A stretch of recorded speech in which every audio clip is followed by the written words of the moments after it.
Welcome back to another cooking video. I'm Chef Devaux and I'm going to teach you how to make a very simple garnish out of some wasabi powder.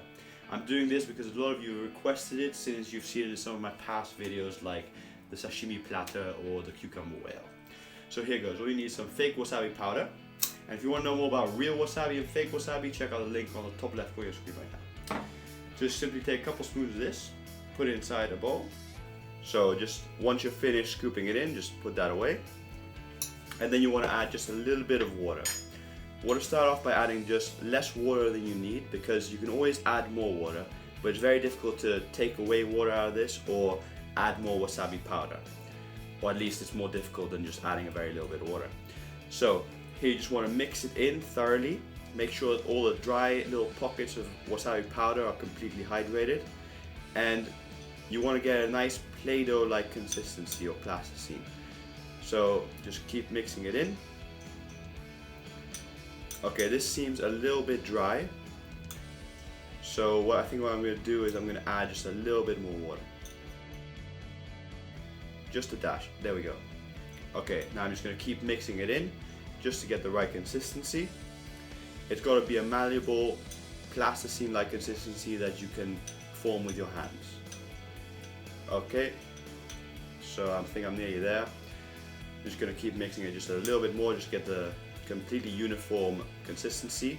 And then I'm just going to take a little splodge, which is about, I'm guessing 15 to 20 grams.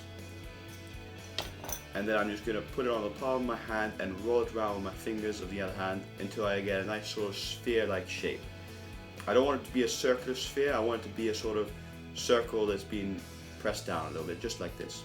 Now you take a knife, any knife will do here, just as long as it's got a sharp tip, and you press in the tip of the knife, going around in a circular fashion, joining up the press end tips so that they create a petal-like effect going around, just like this.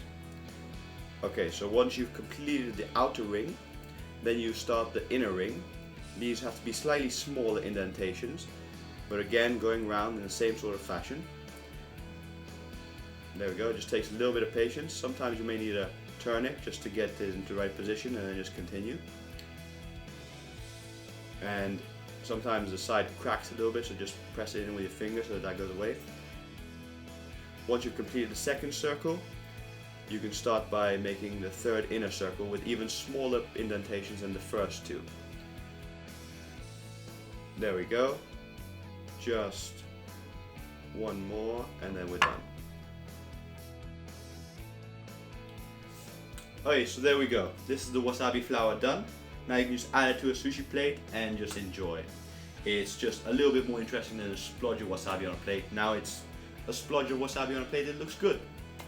Okay, so what we used today was fake wasabi, this stuff. It's basically dried mustard seed with a bit of food coloring, and it's not very great. The real wasabi is way better, so if you don't know the difference, check out my other video I made by clicking on the top left corner of your screen. I'll explain everything in detail, but basically if you ever try real wasabi, you'll just hate going to sushi restaurants because nobody uses real wasabi, and it'll just be annoying me. But anyway, that's the world we live in, alas. Check out all my other videos by clicking on the right now, and please subscribe to my channel by clicking on the top right corner of your screen. Thanks for watching, I'm Chef Devaux, see you next week.